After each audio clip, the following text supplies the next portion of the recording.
ഞങ്ങളെ പിന്നാലെ വരേണ്ട കാര്യമില്ല. ഇത് ഞങ്ങളെ കുടുംബ പ്രശ്നമാണ്. ഇത് ഞങ്ങളെ മതപരമായ പ്രശ്നമാണ്. ഇതിന്റെ പിന്നാലെ വേറെ ആൾക്കാരെ താല്പര്യപ്രകാരം ഇവിടെ വരുന്ന ശ്രമിക്കരുത്.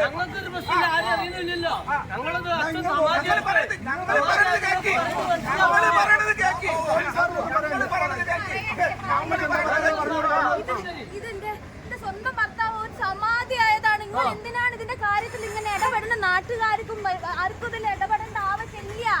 അങ്ങനെയാണ് പറയുന്നത്. ഇവരെ അമ്മ പറയുന്നത് എന്താ വെച്ചാല് ആർക്കും ഇടപെടേണ്ട, അച്ഛൻ സമാധിയായി എന്നാ പറയുന്നത്. അപ്പൊ മക്കൾക്കാർക്ക് ഒരു പരാതി ഇല്ല. ഇത് പോലീസുകാർക്കോ സർക്കാരിനോ ഒന്നത്തിന് യാതൊരു ഇടപെടേണ്ട കാര്യമില്ല. ഇത് തികച്ചും ഞങ്ങളുടെ ആവശ്യമാണ്. ഞങ്ങളുടെ അച്ഛൻ വളരെ ഭദ്രമായിട്ട് വളരെ സന്തോഷപൂർവ്വം സമാധിയായതാ. അതിനെ തൊട്ട് കളങ്കപ്പെടുത്താൻ പാടില്ല, അതിന് ആപത്ത് വരുത്താൻ പാടില്ല. അതുകൊണ്ട് അതിൽ കയ്യിലൊക്കെ ഞങ്ങൾ സമ്മതിക്കൂല.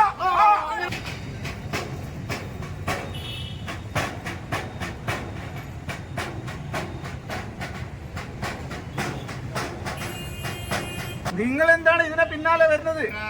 എന്റെ അച്ഛൻ കിളിസ്വാമി, അദ്ദേഹം മരിച്ചിട്ടില്ല. കിട്ടിപ്പോയി. കിളിസ്വാമി മരിച്ചിട്ടില്ല. കിളിസ്വാമി മരിച്ചിട്ട കിളിസ്വാമി അവിടെ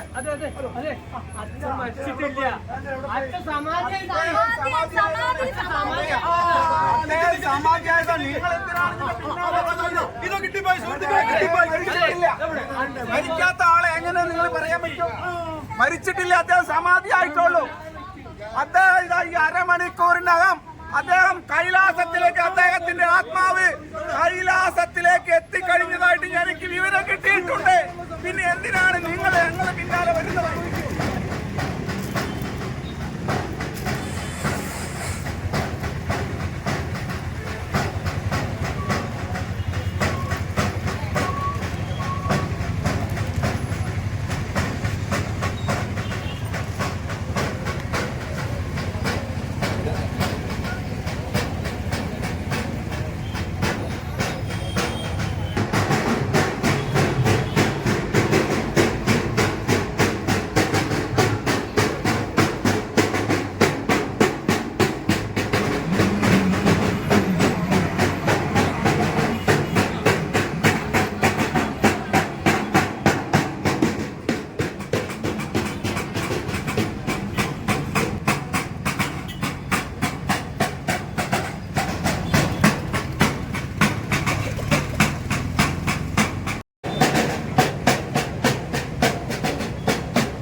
നിങ്ങൾ എന്താണ് ഇതിനെ പിന്നാലെ വരുന്നത്?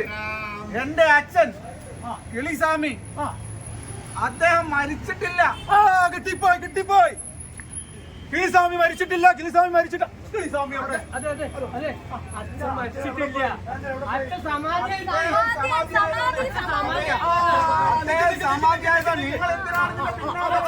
ഇത് കിട്ടിപ്പോയി.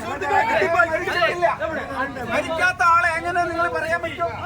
മരിച്ചിട്ടില്ല, അദ്ദേഹം സമാധിയായിട്ടുള്ളൂ. അദ്ദേഹം ഇതാ ഈ അരമണിക്കൂറിനകം അദ്ദേഹം കൈലാസത്തിലേക്ക്, അദ്ദേഹത്തിന്റെ ആത്മാവ് കൈലാസത്തിലേക്ക് എത്തിക്കഴിഞ്ഞതായിട്ട് എനിക്ക് വിവരം കിട്ടിയിട്ടുണ്ട്. പിന്നെ എന്തിനാണ് നിങ്ങൾ ഞങ്ങളെ പിന്നാലെ വരുന്നത്? നിങ്ങൾ എന്തിനാണ് ഞങ്ങളെ പിന്നാലെ വരുന്നത്? ഞങ്ങളൊരു സാധാരണ കുടുംബമല്ലേ? എന്റെ അച്ഛൻ ഒരു കൂലിപ്പണിക്കാരനല്ലേ? കൂലിപ്പണിക്കാരൻ സമാധിയാകാൻ പറ്റൂലേ? നിങ്ങൾ എന്തിനാണ് ഞങ്ങളെ പിന്നാലെ വരുന്നത്? ഇതാണ് ഇവിടുത്തെ പ്രശ്നം. ആർക്കും അറിയില്ല ഇയാൾ എവിടെ പോയി എന്നുള്ളത്. ഇയാൾ സമാധിയായി എന്നാ പറയുന്നത്.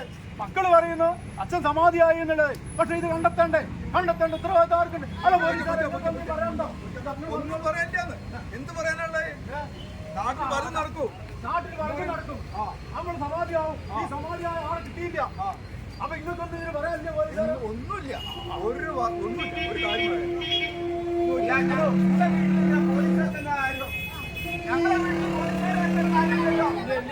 ഞങ്ങളെ പിന്നാലെ വരേണ്ട കാര്യമില്ല. ഇത് ഞങ്ങളെ കുടുംബ പ്രശ്നമാണ്. ഇത് ഞങ്ങളെ മതപരമായ പ്രശ്നമാണ്. ഇതിന്റെ പിന്നാലെ വേറെ ആൾക്കാരെ താല്പര്യപ്രകാരം ഇവിടെ പ്രശ്നം ശ്രമിക്കരുത്.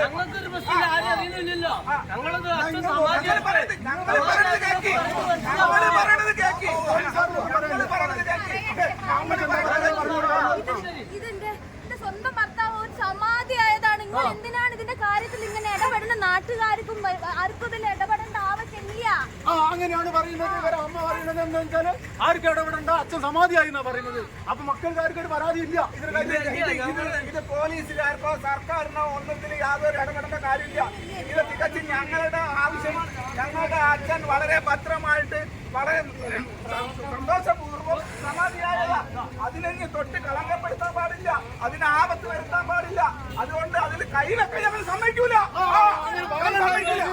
ഇതാ സുഹൃത്തുക്കളെ, നിങ്ങളെല്ലാവരും കേൾക്കാം. ഇതാ ഇവരുടെ മക്കൾ വയലുണ്ടായിരിക്കുന്നു. ഈ സമാധിയായ അച്ഛന് ആരും തൊട്ട് വെക്കരുതെന്നാണ് ഇവർ പറയുന്നത്. അവരെ കളങ്കപ്പെടുത്തരുതെന്ന് പറയുന്നു. നമ്മുടെ നാട് ഇത്രയും പുരോഗമിച്ചുകൊണ്ടിരിക്കുന്ന ഈ കാലഘട്ടത്തിൽ ഇത് അംഗീകരിക്കാൻ പറ്റുമോ? നിങ്ങൾ ഇതിനൊക്കെ കൂട്ടിയെടുക്കാൻ പാടുണ്ടോ?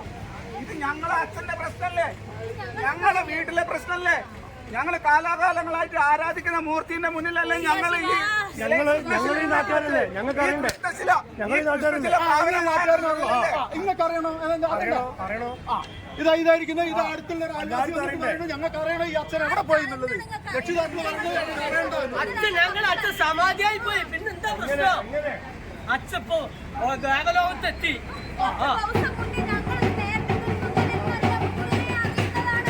ഇതാണ് നമ്മുടെ നാട്ടിലെ അവസ്ഥ.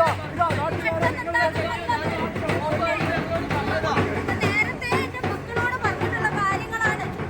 ഞങ്ങളോടൊക്കെ പറഞ്ഞിട്ടാ പോയത്. ഇതാണ് നമ്മുടെ നാടിന്റെ അവസ്ഥ. കാരണം ഇന്ന് നമ്മുടെ നാട്ടില് ഒരാള് മരിച്ചു, ഒരു സമാധിയായി എന്ന് പറഞ്ഞുകൊണ്ടുള്ളൊരു വാർത്ത നമ്മളെല്ലാവരും കേട്ടതാണ്.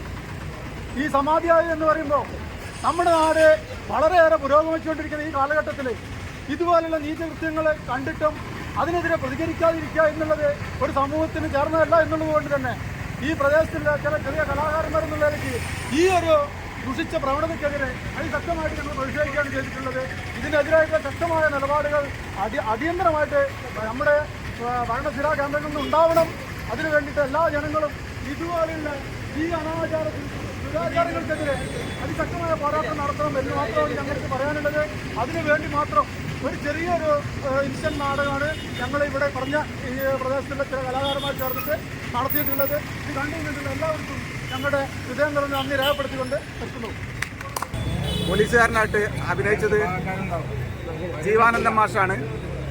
പിന്നെ ഭുവനദാസാണ്, കോഴിക്കോടൻ കളിത്തട്ടിൻ്റെ പ്രസിഡൻ്റാണ്.